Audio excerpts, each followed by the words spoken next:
Já, heyrðu, það komið að Trump-tímanum sem við höldum hérna alltaf á miðvikudögum og það komið hingað Guðmundur Hálfdanarson sem prófessor í sagnfræði, Þorsteinn Þorgeirsson sem hagfræðingur og Magnús Helgason sem sagnfræðingur líka, ekki? Jú. Heyrðu, verið velkomnir. Það Takk. Vakti svolítið athygli eftir ágætis sigur, eða allavega var repúblikanaflokkurinn ekki að gera gott mót í þessum kosningum sem voru náttúrulega ekki út all land eða neitt svoleiðis, en þeir bara gerðu hvergi gott mót. Stuttu eftir það að þá eru 8 demokratar sem að gera samkomulag að hleypa í gegn frumvarpinu stóra, þó með þeim breytingum að það verður borgað út sjúkratryggingin í nokkra mánuði og svo kjósum þetta í miðjum desember, eða ekki? Sem að mann finnst þetta að vera svona frekar veikur samningur fyrir demokrata. Kannið að skýra þetta, af hverju ég var svona hissa þegar ég sá þetta? Það er átt að sjá því að svona að loka ríkinu, að það hefur aldrei skilað árangri fyrir þá sem að reyna að sækjast eftir einhverju. Það endar alltaf þannig að sá sem að reyna að fá eitthvað verður að gefa eftir, einfaldlega vegna þess að það ekki hægt að halda ríkinu lokuðu endalaust. Það verður að opna, og ef að sá sem verið að sækja á, í þetta sinn það sem sagt ríkisstjórnin eða sem sagt ríkið undir Trump, það verður að sækja, reyna að fá það til þess að beygja sig í því að viðhalda eða halda áfram með skattaafslátt út á heilbrigðiskerfið, sem það lækka greiðslur, tryggingagreiðslur með skattalækkunum. Þetta þeir bara neituðu, og þar með bara var ríkinu lokað og það svo sem náði ekki neitt lengri þá. Þú gæti ekki enda með öðrum hætti en svona. Það varð að enda einhvern veginn, en að sumuleyti, og menn segja sem sagt og maður lítur á þetta, segja menn að sumuleyti hafi demokrata unnið til skamstíma, en þetta gæti haft eins og slæmi áhrif fyrir þá til lengri tíma. Unnið til skamstíma, þá áttu við það að þeir náðu góðum kosningum. Nei, ég á það með því að þetta verður núna. Það sem sagt að tryggingagreiðslur að koma til með að hækka hjá þeim sem eru með tryggingar í gegnum Obamacare, kom til með að hækka svona 70–200%. Það svona mismunandi hvað það verður mikið. Það verður gríðarleg hækkun á tryggingum hjá stórum hópum fólks í Bandaríkjunum vegna þess frumvarpsins sem var samþykkt í vetur, sem sagt í síðastliðinn vetur. Og stóra, góða, fallega frumvarpi sem var samþykkt þá, að það var þetta einn liðurinn í að spara, þá átti að fella niður þessar greiðslur sem var teknar upp í COVID. Og það bara tímabundið? Þetta voru bara tímabundið, já. Framlengt í 7 vikur? Já, það sem sagt. Einhverja líkur til þess að það verið meirihluti fyrir að halda þeim áfram? Nei, það sem sagt enga líkur fyrir því, og þar með verður þetta raunverulega hluti af svona þessu affordability sem repúblikana eiga með jarðum núna. Þetta verða sem sagt mjög miklar hækkanir á heilbrigðis tryggingagreiðslum hjá stórum hópum Bandaríkjamanna sem kemur inn í þessa óánægju með þá núna með efnahagsástandið á tíma, og þetta mun magnast fyrir næstu kosningar. Það var eitt af því sem demokrata buðu svona sem svona til þess að opna aftur, var það að framlengja í 1 ár þessar niðurgreiðslur. Það hefði verið mjög sterkt bragð hjá repúblikunum að bara samþykkja það, því þá þetta frestast fram með kosningarna. Þá hefði þetta sjokk ekki komið fyrir það. Þú ætti eiga fyrir því að borga þetta út? Það sem sagt, já, þeir minna þeir eiga ekki fyrir einu hvort þið þannig að það svo sem breytir gjöldlu. Þetta er ekki það miklar upphæðir að þetta setja ríki á hausinn, þetta eru greiðslur sem eru hvort þeir núna. En það sem við erum með það, að þetta er til skamstíma, þetta verður kosningahættumál í næstu kosningum. Hins vegar þetta svona, kemur þetta örugglega til með að valda ólgu innan demokrataflokksins til lengri tíma. Það að takast á svona, við getum sagt eiginlega 2 armar, þeir eru kannski miklu fleiri en það, svona 2 megin armar, annars vegar svona öðru getum kallað Mandami Sanders arminn sem þá svona progressífur, og hins vegar svona hægfara armurinn, Og það getur orðið býsna snúið fyrir þessa tvo arma að sættast og þetta verður svona svolítið svona olía á þann eld til lengri tíma eins og sé. Þannig að þetta svona, finnst mér að vera svona það sem menn að segja akkurat núna að til skamstíma getur þetta einfallega stuðlað að sterkari stöðu demokrata í kosningunum að ári en til lengri tíma getur þetta verið svona boðar þetta ólgu í flokknum. Þetta var náttúrulega ekki demokrataflokkurinn, þetta var bara örfáir þingmenn. Já, þetta voru 8 þingmenn sem eru í annars vegar þingmenn í kjördæmi þar sem mörgum tilvikum þar sem Trump vann og eins og eru þetta þingmenn sem eru ekki á næstunni að fara að bjóða, þeir eru eldungadeildarmenn sem eru nýlega kosnir, hafa nýlega gengið gegn kosningar, horfa ekki fram á kosningar á næstunni. Þannig til dæmis var sagt til dæmis að Jan Ossoff þingmaður Georgíu, að hann var harður á móti því að semja þó að Georgía sé svona tiltölulega rauð eins og sagt hún er fjólblá eins og sagt hún sem sagt kaus Trump til dæmis með nokkrum yfirburðum síðust kosningum að hann er að fara í kosningar á næsta ári og ef hann hefði stutt þetta þá hefði hann sætt mótbyr innan flokksins og þá ekki endilega meðal hann hefur getað selt þetta til kjósenda sem eru ekki í demokrataflokkum. Þannig þetta er svona þessi leikur eða þessi línudans sem að þessir þingmenn verða alltaf að dansa. Þeir þurfa annars vegar að höfða til þeirra sem að kjósa þá í forkostningum sem eru þá flokksbundnir og eins og að reyna að ná til manni sem ekki eru flokksbundnir og það er ekkert endilega alltaf sami hópurinn og reynda alls ekki sami hópurinn og oft með mjög ólíkar skoðanir. Þorsteinn, getur þú lesið Sigur Trump í þetta söguþráð? Já, við megum ekki gleyma því að Trump sigraði forsetakosningarnar og republikanaflokkurinn fékk meiri hluta í báðum þingdeildum og þannig að þeir voru með náttúrulega kröfum það að þeir ætluðu að leggja fram fjárlög og það væri þeirra skilningur sem ætti að gilda og hinir fór í hart þangað til að bara 8 frekar hófsamir þingmenn í demokrataflokknum eða öldungadeilda þingmenn sem sagt gáfu eftir og Guðmundur er aðeins búinn að vísa í þennan mögulega klofning sem eiga sér stað í flokknum og það getur vel verið. En ég held að þetta hafi bara verið, að menn hafa áttað sig að þetta var farið að vega að bara, ýmsum áhættum í bandarísku efnahagslífi. Við erum, með Bandaríkin eru með gríðarlega hátt skuldahlutfall eins opinbera, skuldir líka einkageirans eru mjög háar, hlutabréfaverð er gríðarlega hátt, þannig að það er búið að byggja upp ákveðnar áhættur í bandarískt efnahagslíf sem voru ekki til staðar fyrir 20, 30, 40 árum. Og núna er sem sagt bara skynsamt fólk, það lítur á þessi mál út frá kannski því sjónarhóli að þetta má ekki fara út í einhverja vitleysu bara í einhverju þrákelkni að við ætlum bara vera stífir á meiningunni og hleypa engu í gegn og enginn fær borgað og ríkið bara nær stöðvaðist. Það má ekki segja að demokrata hafa verið svolítið fengið út úr þessu það sem að mögulegt var að hefði einhver góða kosningu. Trump sjálfur nefndi þetta fyrst áður en hann byrjaði að tala að hann hefði ekki verið á kjörseðlunum og ýmsar svona aðrar ástæður. Hann nefndi það að þetta hefði verið ástæða fyrir því að grófa undan republikanaflokkum.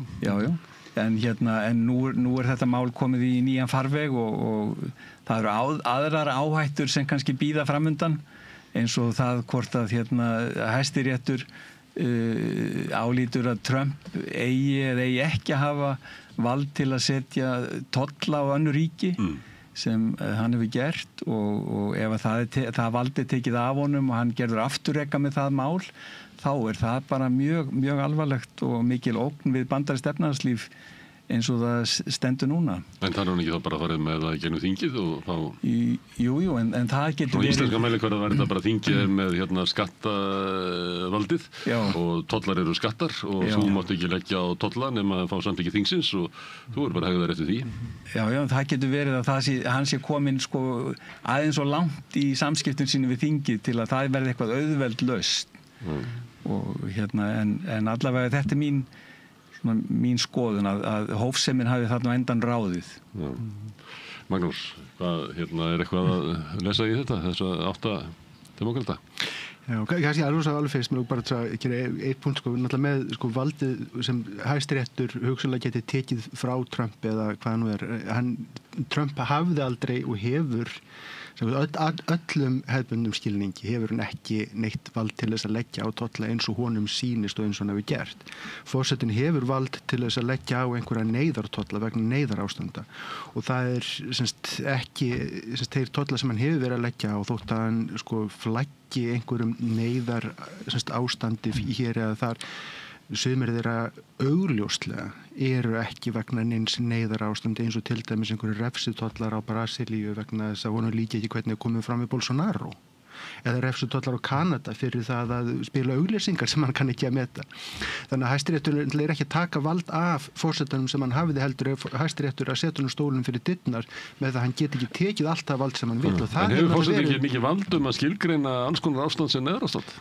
Já, flestir forsetar vilja vera í einhverju stríði bara til þess að auka vald sitt. Jú, forsetinn getur sælst til valda og tekið til sín ýmiss konar vald í þessu nafnu og ég meina þetta hefur verið drifkrafturinn á bak við útþenslu framkvæmdarvaldsins og forsetaembættisins í bandarískum stjórnmálum alla 20. öldina og 21.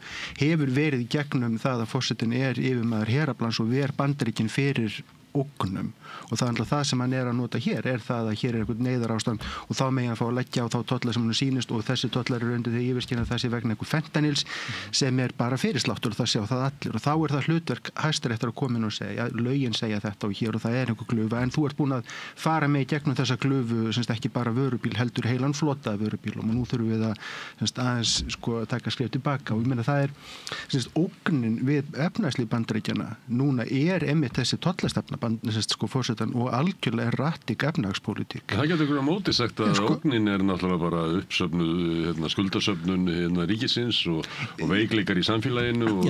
Svo það annar liður í þessu. Eins og þetta hefur rekið fyrir Hæstarétti og það var aldrei merkilegt í eins og máli var rekið fyrir Hæstarétti af þeim sem eru þannig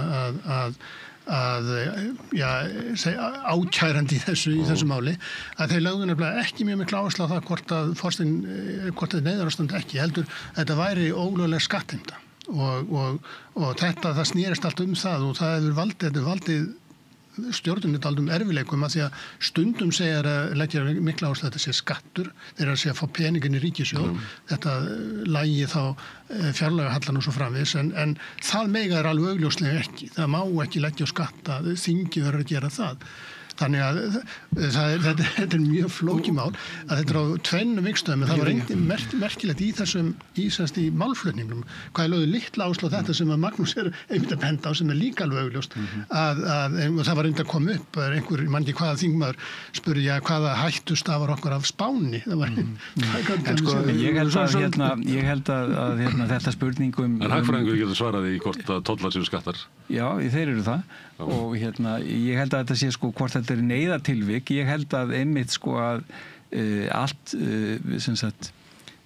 þegar Trump býður sér fram þá er eitt stærsta málið sem hann ber fyrir kjósendur, það er þetta tollamál og hann segir að ég þarf endatolla til að endurbyggja eða endurheimta iðnframleiðslu sem færir þjóðinni bæði þá þekkingu sem við þurfum í alþjóðlegri samkeppni og líka til að byggja upp þannig störf að miðstéttin, hún sem hefur verið undanskilin í þeirri gríðarlegu verðmætasköpun sem varð frá 9. áratug, að hann fái hlutdeild í þeirri verðmætasköpun og fyrir honum og hans kjósendum að þá hafði skapast neyðarástand efnahagslegt sem kom honum inn í Hvíta húsið. En getur það verið að kosningarloforð að með því að þú vinnur kosningarnar að þá kemur lögmæti þess að efna kosningarloforðið gegn í bara stjórnsýslu? Svo er það forsetatilskipanirnar að þær eru bara tæki sem hefur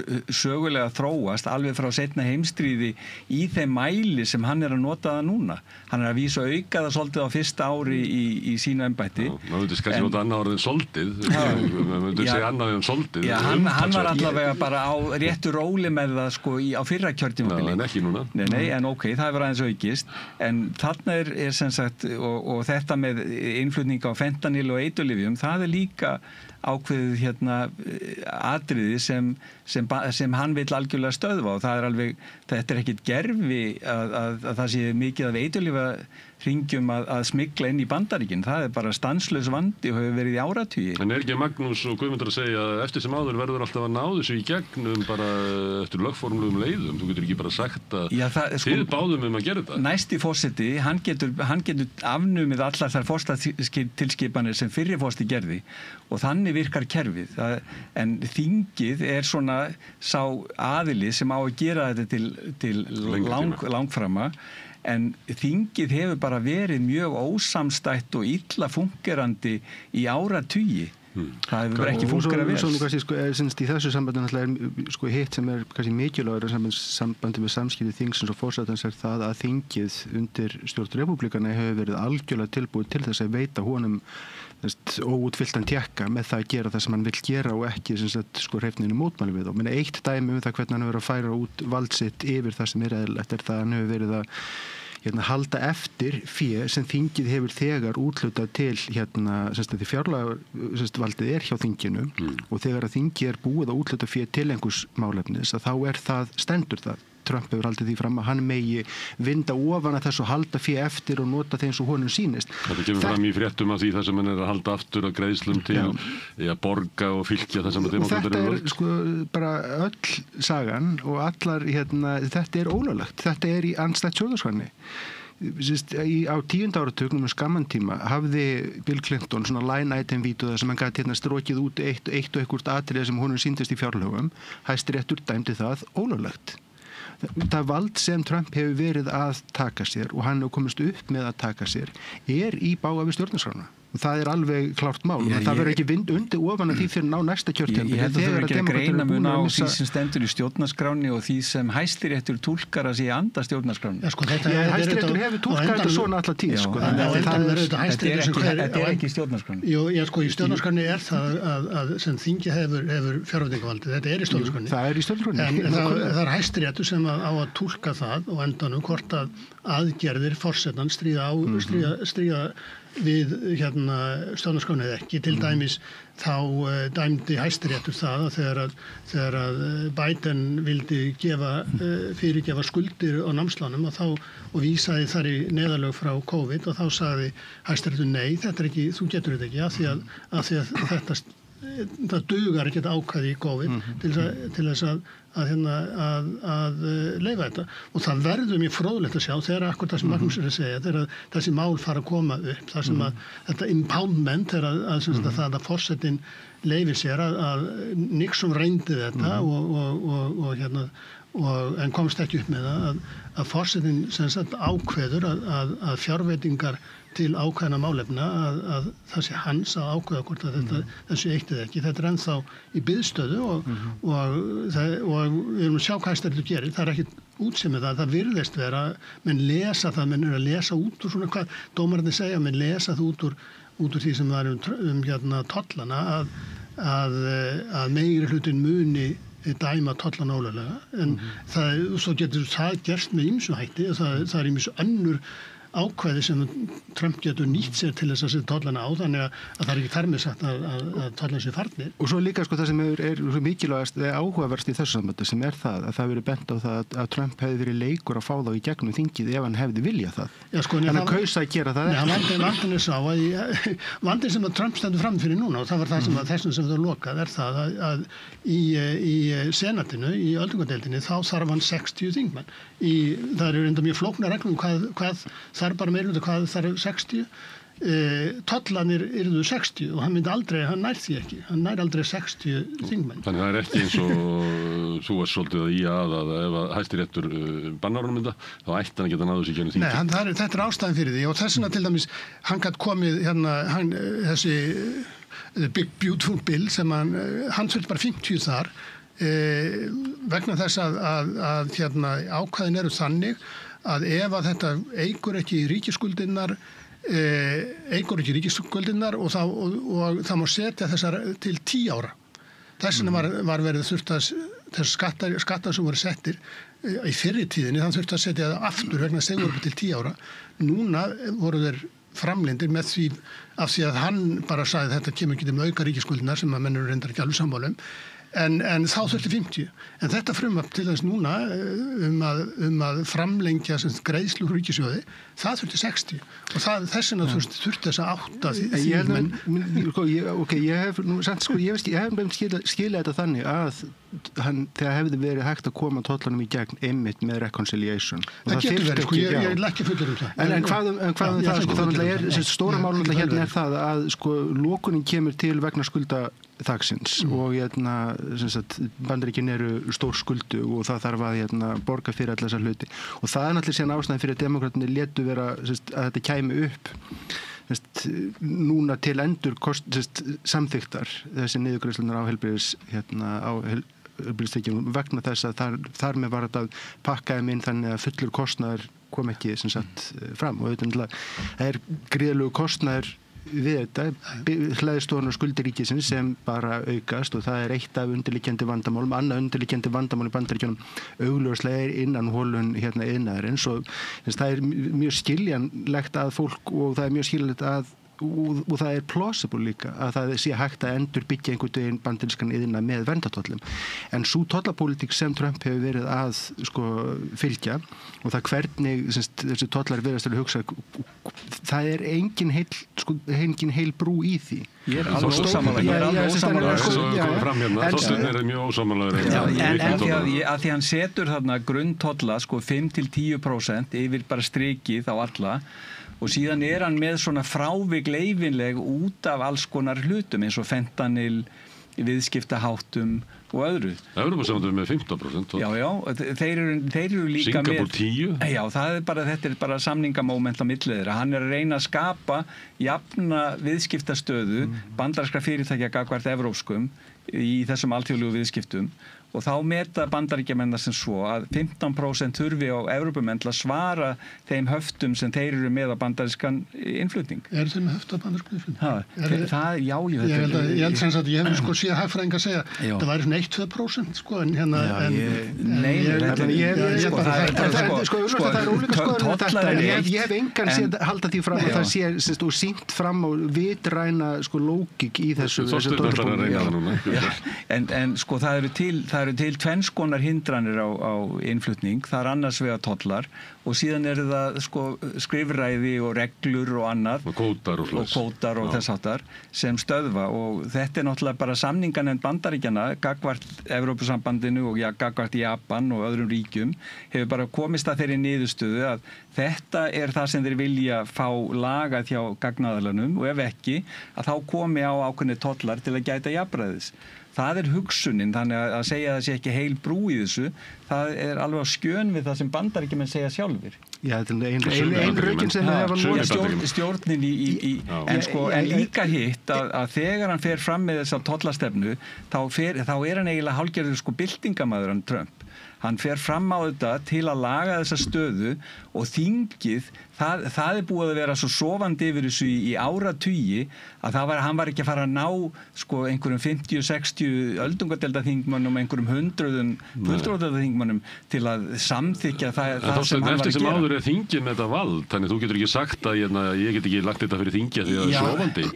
Sleepy Joe og eitthvað. Já, það er með þetta vald, en hann er líka með forsetatilskipanir og hann nýtir þær til að höggva hnútinn. Þetta er bara stjórnunarstefna. Forsetatilskipun skákar ekki stjórnarskránni, það er bara svoleiðis og Hæstiréttur hver úr þetta við sjáum búin. Já, þetta er bara raunveruleikinn. Hann er með forsetatilskipanir og þær eru grundvöllur þessara tolla. Já, og það er Hæstiréttur með það núna og segir, við bara sjáum hvað er það komið út úr Hæstarétti? Já, ég held að Hæstiréttur komið til með að dæma þessa tolla eins og þeir eru settir ólöglega. Og vegna þess hvað þeir spurja gagnrýnið og menn er að reyna að lesa það? Já, menn lesa það. Það eru hann að 3 af þessum hægri sinnuðu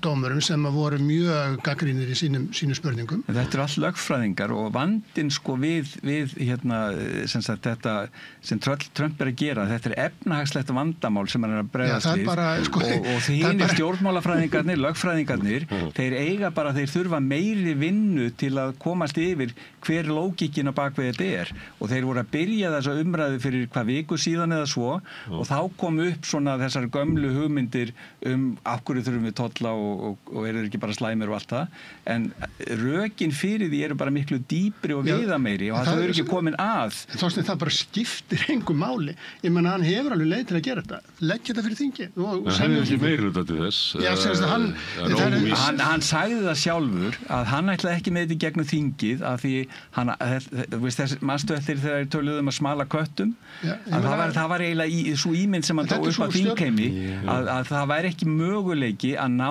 þinginu saman þá lausn sem hann sá og ætlaði í gegn. Svo sjáum við hvað þingi Hæstiréttur gerir. Ef þú ert í lýðræðisríki með þingræði, það ekki forsetaræði í Bandaríkjunum.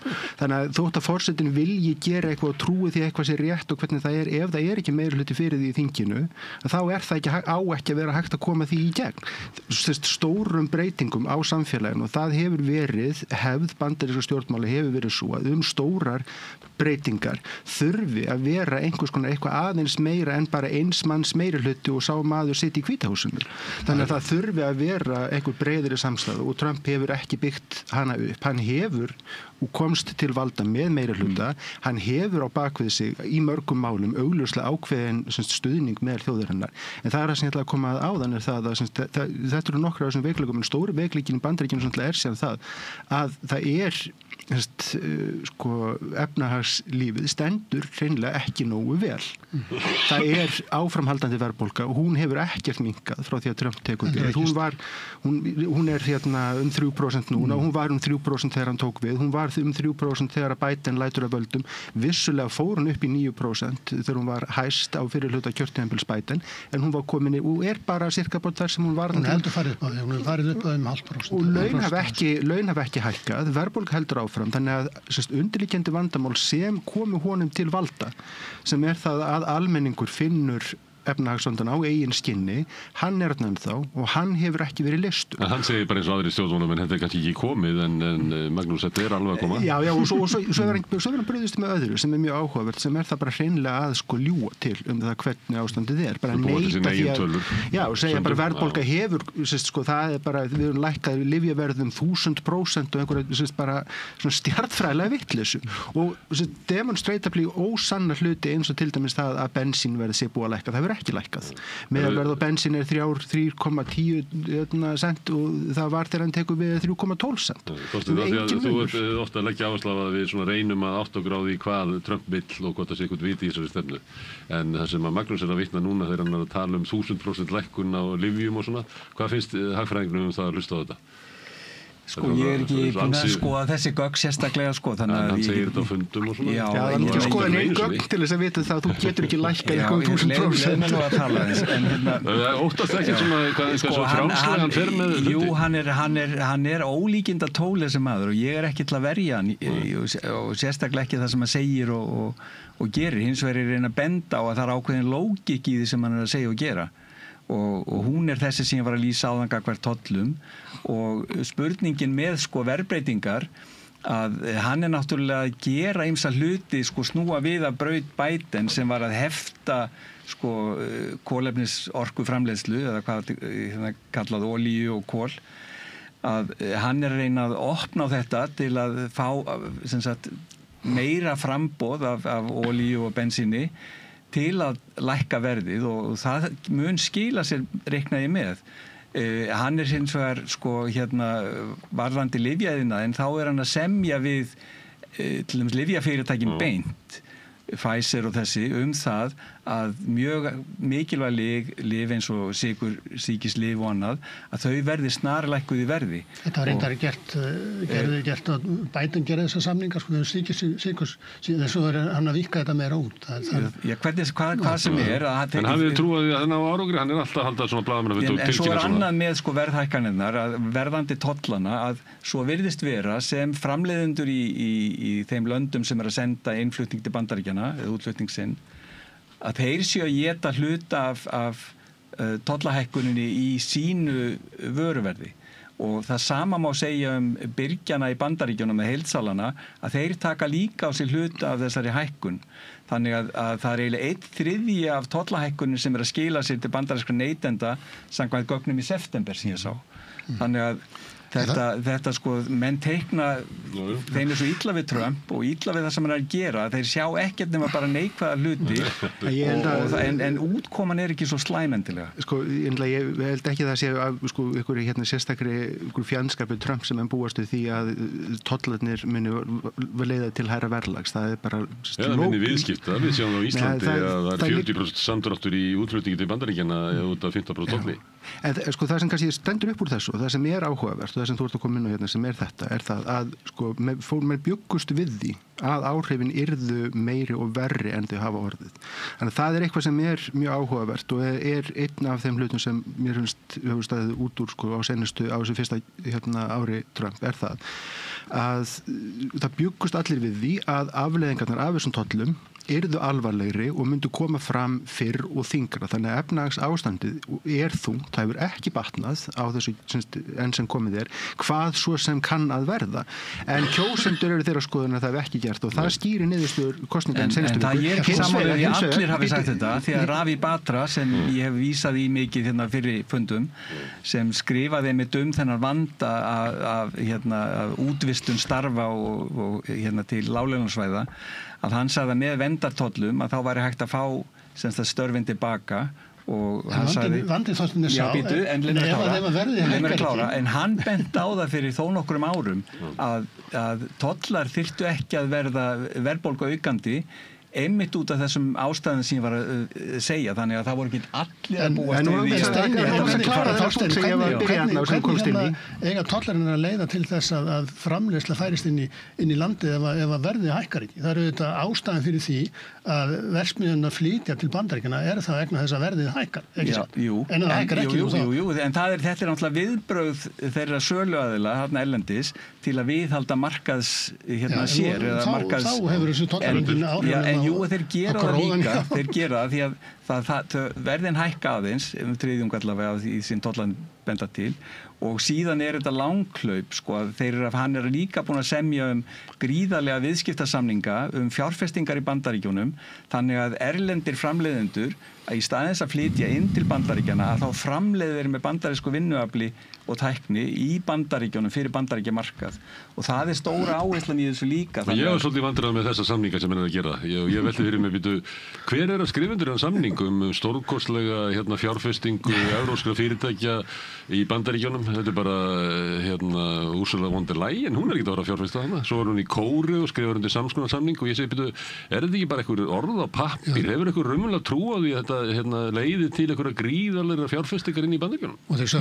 er ekki bara ESB sko, þetta eru Arabaríkin og þetta eru Japan. Það sem kannski líklegri Sádi-Arabía geti gert þetta. Þetta er út allan heim og þeir náttúrulega líka þar í þessu örugglega einhver kaup á herbúnaði og öðru.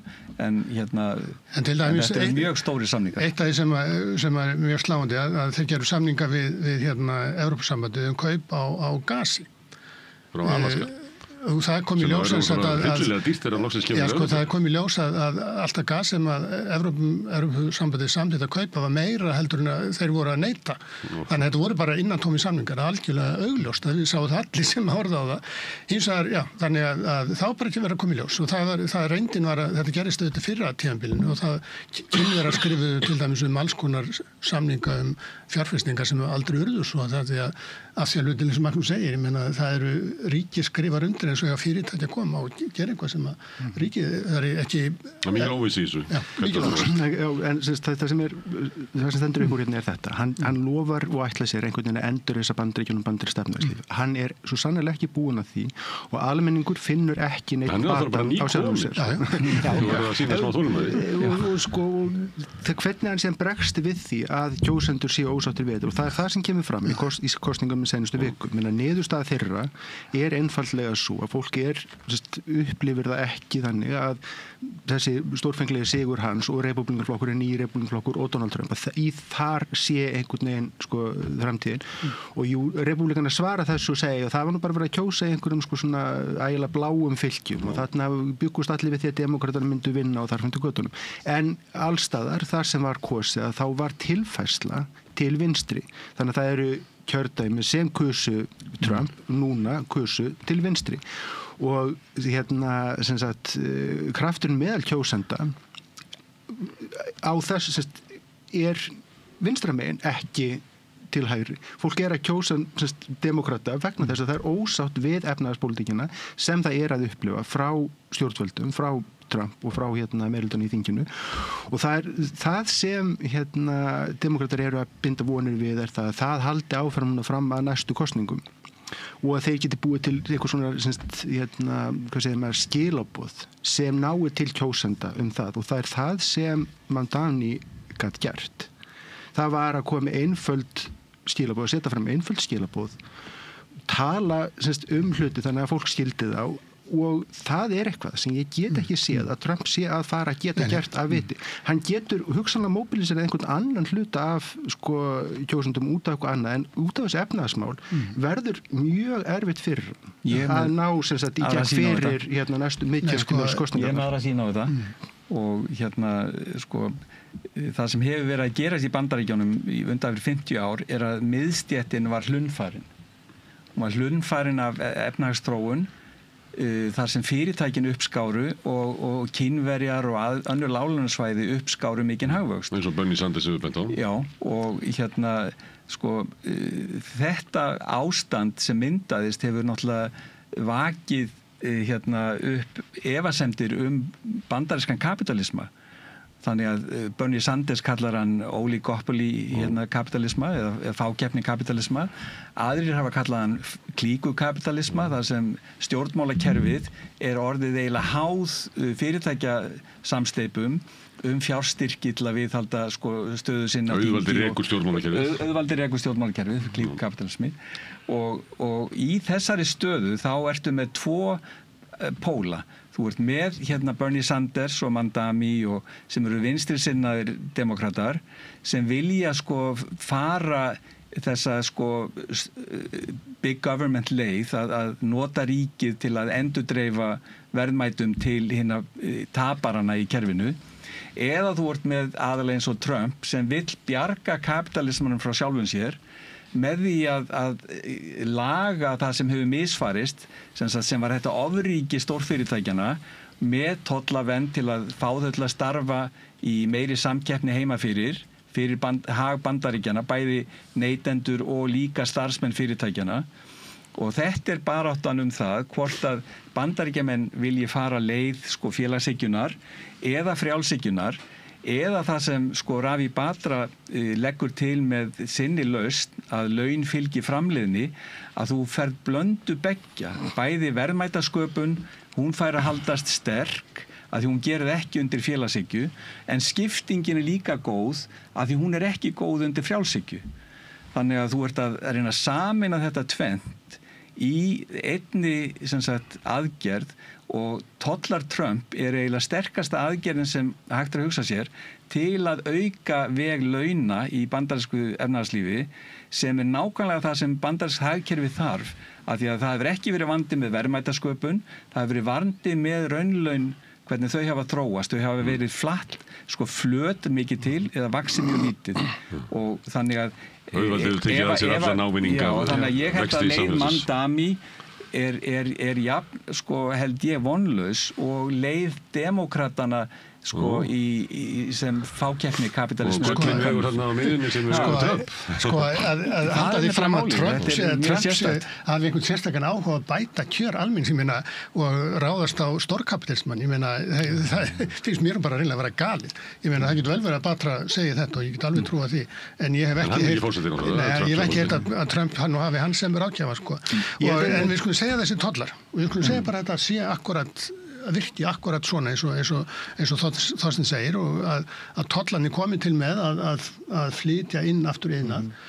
Fyrsta lagi tekur það áratug eða svo að skila árangri, af því að það þarf að byggja upp bæði kunnáttu og verksmiðjur og annað slíkt. Þessi fjárfesting er gríðarlegan tíma.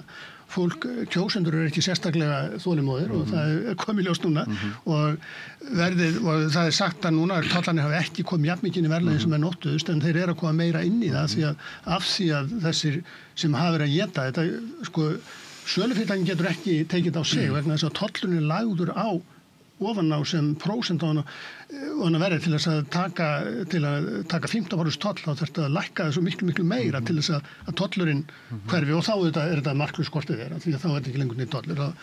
En þannig að það sem hefur valdið þessu, sem ég er algjörlega sammála því, að það hefur verið að gerast alveg gríðarlega mikil skipting í landinu, þar sem þeir ríkara verða ríkar og ríkari og inni fátækari. Þetta er þróun sem byrjaði fyrir lifandslöngu, löngu fyrir þetta að iðnaður flutti til Suðuríkjanna og borgaði það skíðum ingenting. Svo gat hann fundið að hann var hægt að flytja til Mexíkó og vera að borga en ennþá minna. Verkalýðsfélög, ég held að stóra málið í Bandaríkjunum er það að verkalýðsfélög eru alveg búið að grafa undan þeim og Trump hefur verið svo sannarlega ekki sýnt þeim mikið stuðning.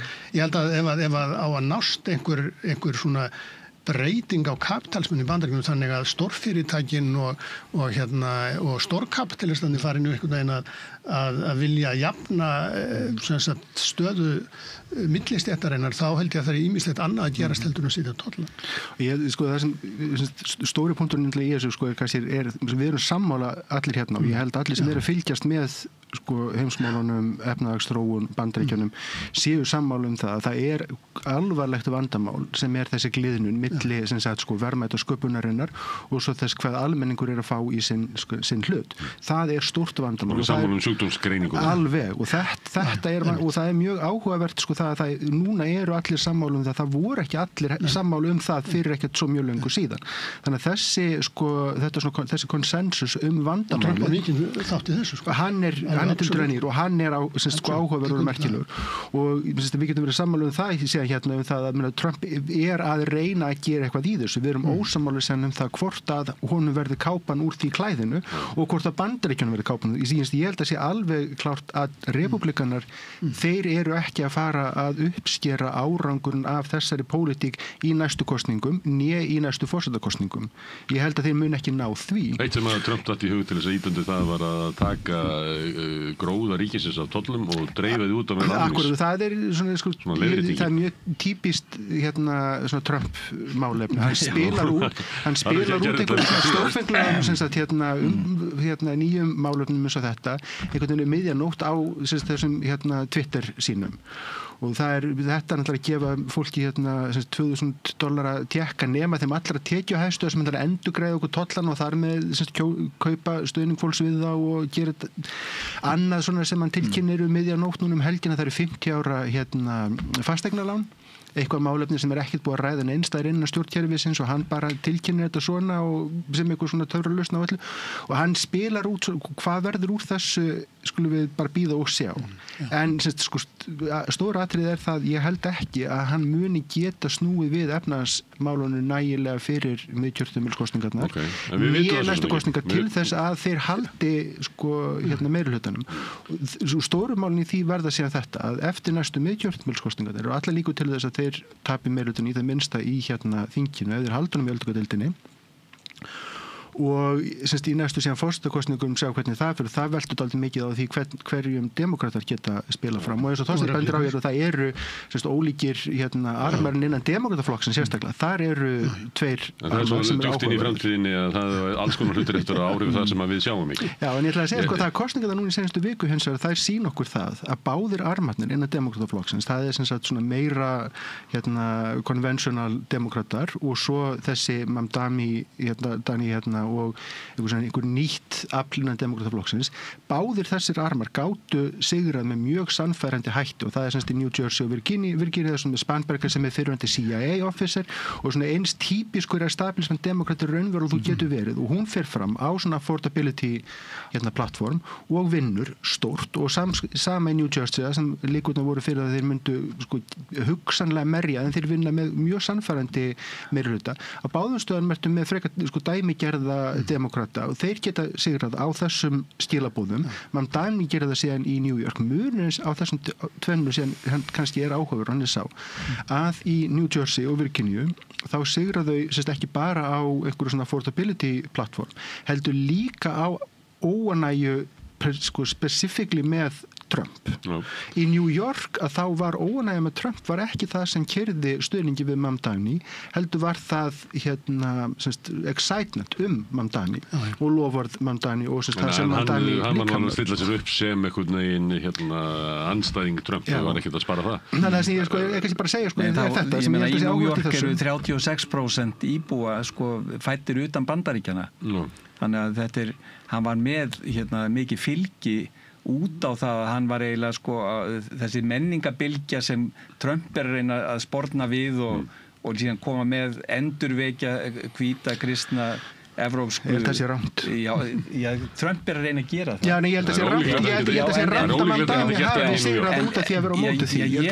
Ég held samt sem áður að þetta er ásteytingasteinn í bandarískum pólitík. Og demokratar, sérstaklega í New York, þar sem er svo mikið af erlendfættum.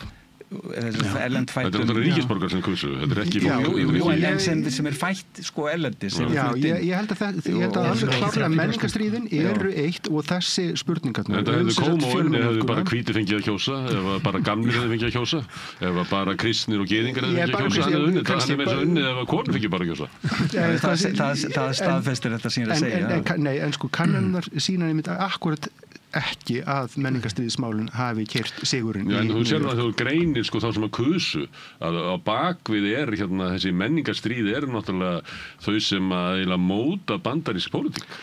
Já, en ég held að það sem að lærdómurinn sem kemur á þessum kosningum, sérstaklega í New Jersey og Virginia, er það að keyra ekki á menningarpólitíkinni, keyra ekki á vókinu, heldur keyra á efnarsmálum. Menningapólitíkin er allt annað. Menningapólitíkin er það að ég er svartur. Það er ekki sömu réttinda í samfélaginu og þú. Já, ég veit það. Það er ekki eitthvað ég er algjörlega sammála því. Ég er mjög sammála því. Það er lærdóminu sem við læra að það er svo auðvelt að nota það sem til þess að mobilisera hina. Heldur er þetta bara það þeir eru í stjórnarstöðu og það er svo miklu þægilegur í stjórnarstöðu í stjórn þegar efnahagsástand er ekki gott. Efnahagsástand í Bandaríkjunum er ekki gott. Það er ekki bara vegna þessara svona iðnaðarins, heldur er þetta bæði skammtíma erfiðleikar sem eru bara ekki búin að ná sér eftir COVID og annað slíkt. Síðan eru þetta þessi langtíma þessi efnahagslega skipting, en það er ekki, verðbólgan hefur ekki komið tilbaka og það eru svona einhvern veginn væntingar og sérstaklega Trump, hann rak þannig pólitík í síni kosningabartu. Hann ætlaði bara verðlagi myndi bara lækka og hann lofaði alls konar hlutum og hann fekk fullt af kjósendum út af það og ég held að hann fengir alveg miklu meira kjósendum en hann heldur kannski bara sem eru ekkit sérstaklega hrifnir af honum sérstaklega en það vildi bara lægra matarverð. Já, ég meina það bara hefur það helvíti skýtt. Hann lofaði alls konar. Fólk hefur það skýtt, húsnæðisverð er hátt, heilbrigðiskerfið erfitt, launin ná ekki endum, fólk að finnur það að finnst að staða þeirra vera hnigna og eins og segi, það getur vel verið að pólitík Trump muni skila árangri eftir 20-30 ár, en í þessu kerfi sem búum við þá það bara vonlaust að það engin sem verður í fjárfestingar skila sér á 2-3 árum. Þannig að ef að þetta gerist að hann fær þessa viðskiptasamninga upp enda það sem ég þykist vera efinsum og réttilega svo þetta lofvort að ef hann fær einhverju bara hlut af því þessum 30 trilljónum eða biljónum á íslensku dollara viðskiptasamningum, ef hann fær bara hlut af því þá það gríðarlegt innlegg í hagvöxt í Bandaríkjunum og það getur aukið hagvöxtum 1,5-2% á ári miðað við það sem hann núna sem mun þá gera það verkum að hagvöxtur verður loksins meiri heldur en raunvextir. Hvaðan kemur þessi tala 30 billjónir? Ég leið mér að klára. Ég bara spyr bara til að... En þetta verður sem sagt, ef hann fær hagvöxtin upp fyrir raunvaxtastigið, að þá ekkert sem dregur hraðar úr þessari skuldastöðu sem Bandaríkin í. En heldur þú Þorsteinn að það komið 30 billjónir? Ég meina, þessi samningar sem, Evrópusamningur, þetta eru svona 300-400 upp í 800 miljardar sem hann verið að semja. Þetta er að vísu tölur frá Trump. Ég sagði líka, ef hann fær bara brot af því. Ég held að séu svona ef þú leggur þetta allt saman, þá ná þetta kannski svona 3 billjónum, trilljónum eins og önskunni. Og það eru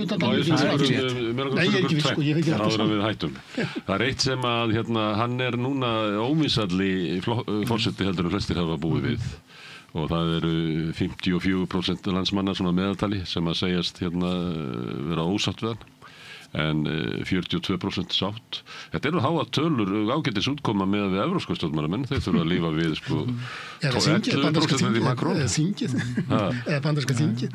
En það búið að polarisera svo mikið í kringum persónu. Ég ætla að spyrja ykkur hvaða máli skiptir þetta fyrir forseta sem ætlar að ná fram miklu breytingum eins og þú ert að segja. Ef hann hefur ekki meiri stuðning heldur en þessu nemur. En ef hann með 55% af fólkinu alltaf á móti sér. Já, þetta náttúrulega spurning líka hvað hann hefur þingið á bakvið sig. Þetta líka spurning hvað heldur af þessum forstatilskipunum sem hann notar. Hann kosinn og það ekki endilega vinsælda kosningar og kjörtímabilið skipta máli. Það samt þannig að það byrinn sem þú hefur. Mandatið, eins og það heitir, umboðið, það helgast af útkomunni í nóvember 2024. Og það ekki síðan vinsælda kosningar sem hafa endilega eitthvað áhrif á það. Heldur það bara hvernig þingheimurinn haga sér og hvernig forsetilskipanir eru og hvort þær haldi. En ég fylgst mjög Trump og ég held að fáir stjórnmálamenn að láti vinsældarmælingar hafa meira áhrif heldur en hann. Maður sér það alveg bara í hvað stór login í honum. Og hann ekki búinn að vera sérlega sterkur núna undanfarnar vikur. Og svo nú með umboðið. Umboðið náttúrulega umboð í stjórnmálum svolítið fyrirbæri sem stjórnmálmenn taka sér. En þeir þurfa að hafa einhver sannfærandi rök fyrir því að þeir geti tekið sér það. Og svo lýsa því yfir að þeir hafi umboð og hegða sér samkvæmt því.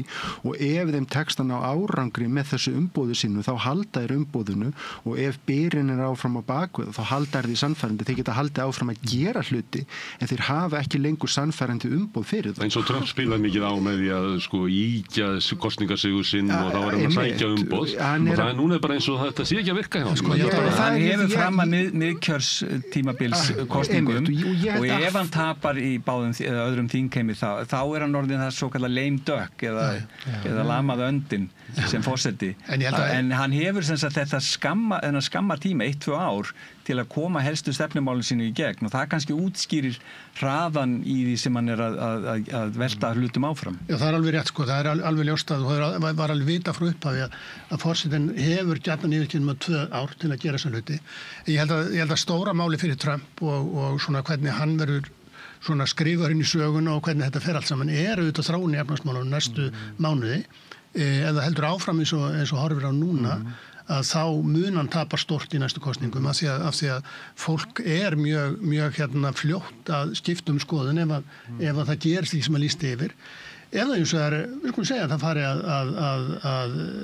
það sem að Þorsteinn var að lýsa áðan að fari að batna og þá veit maður ekki, eins og segja, ég sakfræðingur, ég ætla ekki að spá fyrir hvað gerist en eins og segja, eins og svona þetta virðist vera núna, þá virðist hann eiga heldur á brattan að sækja og það alveg ljóst og þetta gerist til þess með Biden að forsetar sem að hafa þetta lítinn stuðning að það kemur, það mjög erfitt fyrir þá að koma málusinum í gegn. Smám saman fara flokksmenn vera að sjá að það borgar sig ekki að vera að hengja sig á mikið á það. Þeir missa tökin á þinginu. Núna held ég að sé stóra máli hvaða tök hefur Trump á Hæstarétt. Já, það það sem ég var að spyrja það sem þú ert að benda á, við getum að fara til Bretlands og horta á hvernig Starmer engist raunverulega með þennan nýtta meirhluta með 2/3 hluta þingmanna en samt einhvern veginn getur hann ekki náð neinu í gegn sko. Þannig að það skiptir máli hvort þú sett með byrð eða ekki. En að þú varst að nefna Hæstarétt þá var í vikunni úrskurður að þeir tækja ekki fyrir mál sem að þeir sem að sóttu það voru að vonast til þess að yrði hafnað hjónabandi samkynhneigðra. Nú allir að horfa á þessu hvernig Hæstiréttur bregst því hann íhaldsamur á stórleiti margir sem að eru settir hann inn af Trump. Þrír og menn að velta fyrir sér byrju hvað liggur lojalitet þessa fólks? Liggur það með hægri hreyfingunni? Við stjórnarskrá. Við stjórnarskrá? Já sko, ef við lítum Hæstarétt þá alveg greinlegt að pólitík skiptir mjög miklu máli og það bara þannig og það hefur grafið þetta undan svona trúmann á Hæstarétt. Það alveg greinilegt að þrír sem sem skipað demókrataforsetum kjósa alltaf í blokk. Hinir 6 kjósa mjög oft í blokk, stund öðru hvoru gera þeir ekki, en þar eru menn, sérstaklega Thomas og hann Samuel Alito, sem að kjósa alltaf með Trump. Það myndi, þeir myndi kjósa að heiminin væri rauður, ef að Trump segir það. Svo þannig hinir og þeir eru á svona ákveðnu rófi. Það hefur komið fyrir og þeir hafa sýnt það að þeir hafa sýnt Trump alveg ótrúlega virðingu með þessum shadow docket sem kallað. Það sem sagt að þeir úrskurða í málum án þess að fjalla þau. Að það bara á þess að raunverulega skrifa neitt það, á þess að taka neina til málflutning það og það hefur 80-90% fallið Trump í vil. En það alveg ljóst að meðal þessara, eins og það alveg rétt sem Þorsteinn segir, þeir eru þannig til þess að vera í stjórnarskrána. Það er þeirra hlutverk, en hvernig maður verið stjórnarskrána, það svona dálítið matsatriði og það verðum í fróðlegt að sjá, til dæmis þetta tollamál, það er eitt stór ástendingasteinn. Það ekkert víst þetta verið það bara tollanir ólöglegir og bara búi í spil, það getur verið alls konar útfærslur og það þá eftir að koma í ljós. Það eru fleiri mál sem eftir að koma. Það eins og Magnús nefndi áðan að það að Trump hefur ekki hefur fjárveitingar sem hann hefur bara neitað að eyða sem þingið er búið að samþykkja. Það eru alls konar mál í pípunum sem eftir að koma í ljós.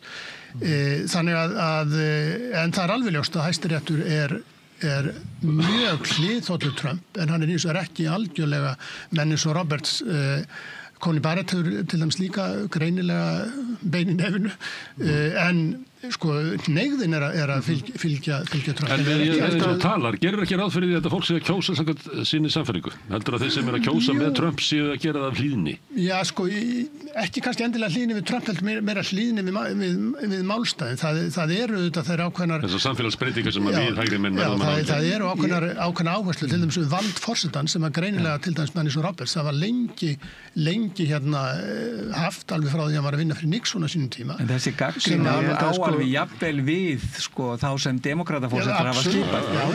Það sem Guðmundur er komið inn og sem er mjög mikilvæg punktur sem er þetta. Það hefur verið Hæstiréttur frá aldamótum og raunverulega frá 9. áratugnum alveg klárlega frá 10. en alveg mjög skýrt núna The Roberts Court undir John Roberts sem núverandi Hæstiréttur að hann hefur verið að færast til hægri getur við sagt og þú nefnir þetta mál hvort að Hæstiréttur sé tilbúin til þess að vinda ofan af rétti samkynhneigðra til hjónabands að því Hæstiréttur hefur tekið ýmsar ákvarðanir á seinustu árunum sem hafa fengið mikla athygli eins og til dæmis þetta að senda rétt kvenna til þungunarrofs aftur til fylkjana sem fólk tekur eftir og það sér í þeim birtast þessa hægri slagsíðu og einhverja vaxandi hægri róttækni hjá Hæstirétti en Hæstiréttur hefur einhverja sér þegar maður skoðar þetta að þá hefur hann verið tilbúnari og gengið lengra í þá átt að auka vald framkvæmdavaldsins og verið tilbúnari til þess að stíga róttæksskref í þá átt en að stíga róttæksskref aftur á bak í þessum menningarstríðum. Þannig að sko víglínan í Hæstarétti, sko, stóra víglínan þar sem hún hefur eitthvað verið að færast ekki í menningarstríðunum, heldur í spurningunum vald forsetaembættisins. Sem að Trump ætti að vera ósátt að hann frekar að vinna þá sigra.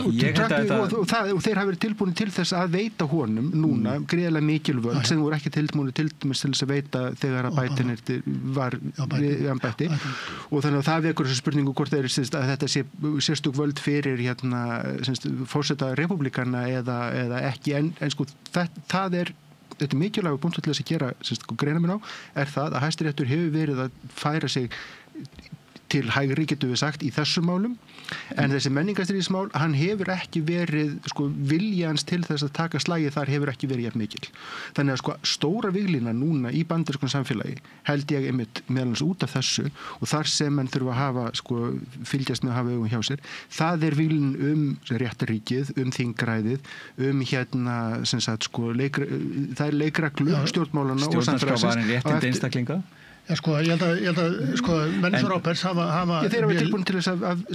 mjög lengi haft þessa skoðun og það hefur verið þessi skoðun með þetta unitary executive branch og ég bara klára þetta bara stutt og það sem að raunlega núna átökin snúast hvar eru þá línunar hvar eru línunar á milli framkvæmdarvaldsins og löggjafarvaldsins þar ég ekki alveg viss að ég eftir að sjá hvernig Hæstiréttur dregur þær línur. En ég held að þetta með þegar valdið fóstur hvað er að kalla þungunarrof, þegar valdið var sett í fylkjana, það er bara það sama og er eitt af prinsipum Evrópusambandsins, svo kallað subsidiarity principle, að ákvarðanataka á að vera á lægsta mögulega stjórnsýslustigi fyrir ákveðna hluti og ég held að þetta hafi bara komið til móts við það að í Bandaríkjunum sig að ræða eitthvað svona universal rétt en ég held að þetta hafi komið til móts við það að í Bandaríkjunum er mjög dreifður skilningur á milli fylkja fyrir það eru rauðfylki og bláfylki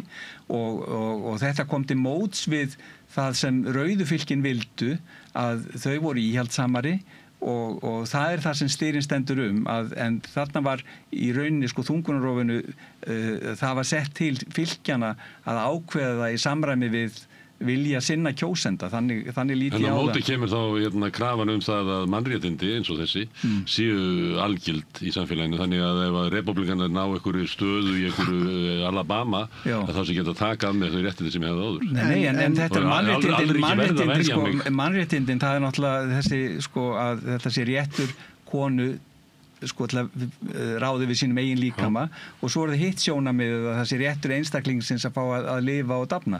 Hver hafi rétt þess einstaklings, hvort það sé móðurinn eða hvort það sé meiri hluti repúblikana á okkur fylki í Alabama? En það sem Þorsteinn er að tala er náttúrulega mikilvægur punktur í þessu og hann er þessi að þessi sókn í réttindabyltingarinnar og það sem mikið af þessum réttindum vinnast að hún er að vissuleyti stöðvuð þegar að á 8. áratugnum þegar að til dæmis það er þessi jafnréttis ákvæði stjórnarskrárinnar sem hefur tryggt jafnrétti kynjanna er stöðvað. Það sem hefði þurft að gerast, hefði náttúrulega verið það að ákvæði eins og þetta réttu hvernig til þungunarrofs, hefði verið settur í lög eða tryggður með stjórnarskrá, þá fyrir allt landið. Ef þetta eru universal réttindi, þá þarf samfélagi að taka ákvörðun það eftir þeim leikreglum sem það hefur sett sér það, þetta séu það. Í staðinn að þá eru þetta staðfest sem universal réttindi af Hæstarétti og eins og Þorsteinn bendir á, það er allan tíman, hefur það verið ákveðnar efasemdir það, ekki það þar til að Hæstiréttur núna ákveður það að þetta skulle fara aftur til fylkjana, að þá var Hæstiréttur harður á því að það ætti að gilda fordæmi í þessu málu, þetta væri alveg sérstaklega dæmi það sem fordæmi ætti að gilda starri til sæsis og ætti þess ekki að vinna og svo ákveðna það, það á að gera og senda með þetta til fylkjana. Ég held að á endanum þetta hefði verið eðlilega að klára þetta þannig og nú verður það bara að gera það þannig og það verður að vinna þess að sigra í fylkjunum en það hefur sennilega sýnt sig að þegar að fólk og kjósendur eru móbiliseraðir þessi mál í fylkjunum að þá eru þau tilbúinir til þess að verja rétt hvenna til þungunarrofs eða koma honum inn í stjórnarskrárfylkjana og það móbilisera fólk til pólitíska þátttöku sem gott. Þannig, en stóra atriði kannski í þessu bara síðan þetta að ég held að það sem við þurfum að hafa áhyggjur af er ekki svona persónuleg eða borgarleg réttindamál heldur það sem við þurfum að hafa áhyggjur í Bandaríkjunum eru spurningar þingræðið og hvar valdi liggur á milli greinina og stóra byltingin og stóra breytingin sem að verða í Bandaríkjunum núna það að þessi byrinn á bakvið Unitary Executive Theory sem Guðmundur nefnir Unitary Executive Theory sem eitt af stórum málum Bush yngri var einmitt það að þenja út valdsvið forsetaembættisins. Það hefur verið nokkuð stöðug hreyfing í áttina að þessu frá lokum seinni heimsstyrjaldar. Hæstiréttur eru ýtt á bak á móti oft á tíðum en núna að þá hefur forsetavaldið þanist út meira en það hefur gert hraðar og meira en það hefur áður gert og ef það sem Trump hefur komið í gegn stendur að þá eru Bandaríkin að færast úr því að búa við þingræði yfir því það að búa við raunverulegt forsetaræði og það mjög dramatísk og róttæk breyting á Bandaríkjunum. Ég verið að setja komu eins og séð orðið var við og kannski hlustendur okkar líka að þá þetta endalaust að tala út frá Trump því að raunverulega erum við að tala bara lífið og tilveruna. Hann hans forsetatíð snertir eiginlega ótrúlega marga þætti í efnahagsmálum, í mannréttindum, í völdum milli fylkjanna, í völdum á milli forsetaembættis og þingræðis og svo fleira og fleira. Þess vegna höfum við alltaf á miðvikudögum Trump-tíman. En Guðmundur, Þorsteinn og Magnús kæra þakkir fyrir í dag. Takk sömuleiðis. En við ætlum að halda áfram að reyna að skilja þennan heim sem við lifum í. Næsti kafli eftir augnablik. Jæja, krakkar. Þetta síðasti dagurinn minn. Ég ætlaði nú aldrei að fara að vinna sem leiðbeinandi. Ég hef náttúrulega aldrei lært þetta, að kenna. Ég lærði nefnilega hagfræði. Hæ krakkar, ég nýji kennarinn ykkar. Ég búið með 5 ára kennaranám og ég hlakka til að vera með ykkur þangað til þið útskrifist. Fjárfestum í kennurum. Kennarasamband Íslands.